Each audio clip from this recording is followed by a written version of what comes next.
Hola, hoy les voy a dejar un nuevo video para continuar avanzando en conceptos del curso de literatura. Como recordarán, en el video anterior hablamos de los géneros literarios, de los tres géneros clásicos literarios, el género narrativo, el lírico y el dramático, y profundizamos en las características del género narrativo.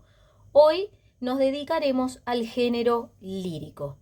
Lírico viene de la palabra lira, que hace referencia a un instrumento musical cordófono. Es una arpa pequeña que en la antigua Grecia, cuando surge este género literario, se acompañaban las composiciones poéticas con este instrumento. Es decir, se recitaba al son de la lira, acompañados de la lira. Es el género de la expresión de sentimientos o ideas. Uno escribe un poema o escribe una canción con la intención de expresar un sentimiento, una idea, una emoción. Esa expresión puede ser individual, personal o puede ser también colectiva. Un ejemplo que siempre pongo es el himno nacional. Nosotros decimos sabremos cumplir. Cada vez que lo canto, involucro a un colectivo. Quien se expresa en un poema es el yo lírico, es la voz del poema, es quien se expresa, es quien transmite a través del poema esos sentimientos. Es distinto de poeta. El poeta es el autor, es el que escribe, es una persona real, que nació, vivió y murió en un tiempo determinado. El yo lírico, en cambio, vive en el poema, pertenece a la ficción del poema y cobra voz cada vez que yo recito, leo ese poema, ¿sí? Entonces, género lírico, expresión de sentimientos, ¿quién expresa el yo lírico? Bien, pero todos sabemos que los poemas, a diferencia de los cuentos, tienen una estructura muy particular, ¿verdad? Y ahora vamos a hablar sobre la estructura particular que tienen los poemas. Los poemas se escriben en verso. ¿Qué es un verso? Cada una de las líneas del poema. Es decir, este poema está compuesto por 14 versos porque cuento cada una de estas líneas del poema. Ahora bien, ¿por qué no puedo continuar escribiendo estos versos si tengo espacio en la hoja? Bueno, eso es porque los versos son unidades que tienen medida. Cada verso tiene una medida que el autor le dio. ¿Qué le da esa medida a los versos? Su número de sílabas. ¿Por qué los versos tienen medida?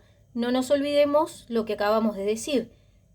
La poesía surge acompañada de un instrumento musical. La poesía tiene reglas similares a la composición musical.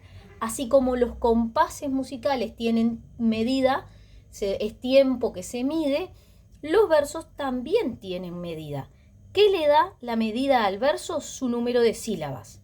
Por ejemplo, si voy a contar este primer verso del poema Explosión, tengo que tener en cuenta esta pequeña regla, la sinalefa, que me habla de que las vocales, que termina una palabra terminada en vocal, y la otra que comienza en vocal, se unen en una única sílaba.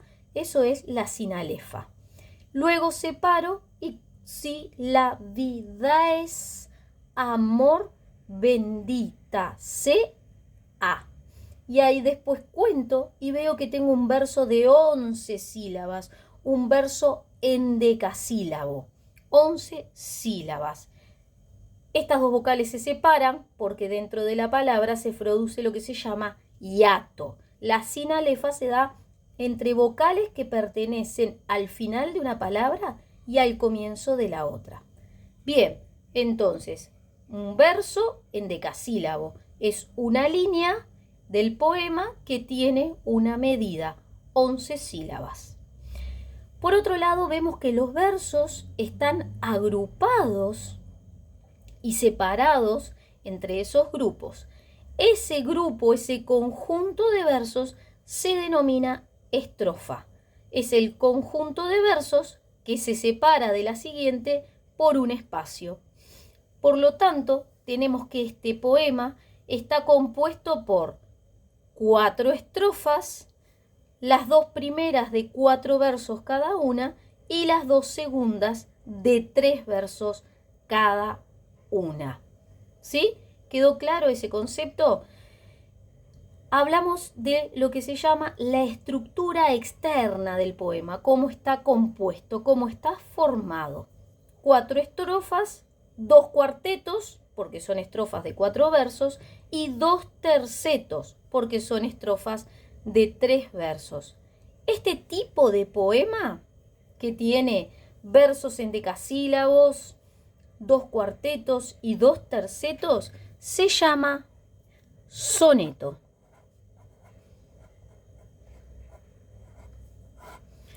Es una forma de poesía. Bueno, bien, espero haber aclarado algunos conceptos y luego vendrá la tarea para poder realizar este trabajo. Nos vemos.